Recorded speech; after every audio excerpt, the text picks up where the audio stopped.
تكون تكرارات 6 5 4 3 2. هاي قوة تمام، مع بدون تكنيك سريع. عرفت شلون؟ ما تركز على التكنيك ابدا، تركز على رفع الاوزان وتكرارات قليلة.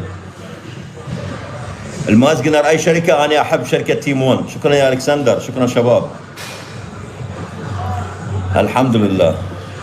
عمري 14، طولي 161. ادخل جيم اذا تنام بشكل جيد وتاكل بشكل جيد، ادخل جيم. انا لاعب كرة القدم، رجلي ضعاف، كيف اقويها؟ اخوك من ليبيا حبيبي. بايسكل، البايسكل، السكوات، لكن بشكل عام التغذية. اذا انت ضعيف وتحرق اكثر ما تغذي نفسك، شلون راح تضخم رجلين؟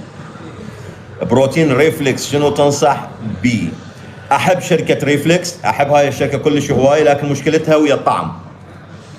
اخذ سارس بعد تمرين 6 اشهر، ممكن اذا عندك نتيجة وجسم حلو اخذ سار. شنو رايك بالمسمنات وفتح الشهية؟ اخوي انا مو ضدها، لكن يا شباب خلينا نوصل لقناعة. انا ليش اخذ فاتح الشهية؟ عندي مشكلة، صح لو لا؟ شهيتي مسدودة. طيب خليني اعرف ليش شهيتي مسدودة. انا ليش شهيتي مسدودة؟ واحدة من الاثنين، اجهاد كلش عالي بالجيم يسد الشهية، جسمك يكون مريض وتعبان. ساعة بيولوجية غلط بالنوم، وهاي اللي تخربط عندك وجباتك وتغذيتك. فقط انتهى الموضوع. فواكه على معدة فاضية ما اكلها قبل ما اكل الوجبة الاساسية بهالشكل هذا. ويا شباب اللي ما اجاوب عليه لا يزعل من عندي، انا فاتح 4 لايفات والانستغرام ما اقدر ارد عليه. اللي عنده سؤال يكتب لي يا يوتيوب، وهاي عيني ارد عليه. شنو رايك بشراب الكولاجين؟ زين. السارمز ما بي اضرار؟ طبعا بي اضرار، اكيد بي اضرار. شلون اعرف احتياج كرياتين؟ والله صحيح اريد ازيد نسبة البروتين بعد الزواج. من وين جايب هالسوالف مال الشوارع؟ بطلوها هاي.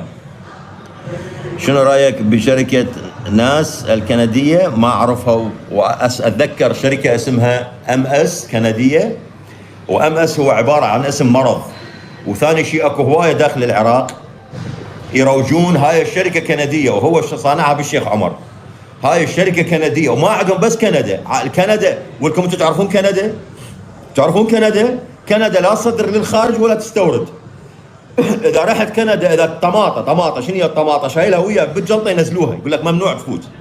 تريد كندا تدز لك بروتين خبل، انت لا تصدقون بيهم هذول، ترى يصنعوهم بالبيوت ويقول لك مال كندا. يدرون بيك، ما راح تفوت على جوجل وتشيك هاي الشركه موجوده بكندا ولا لا، يدرون بيك.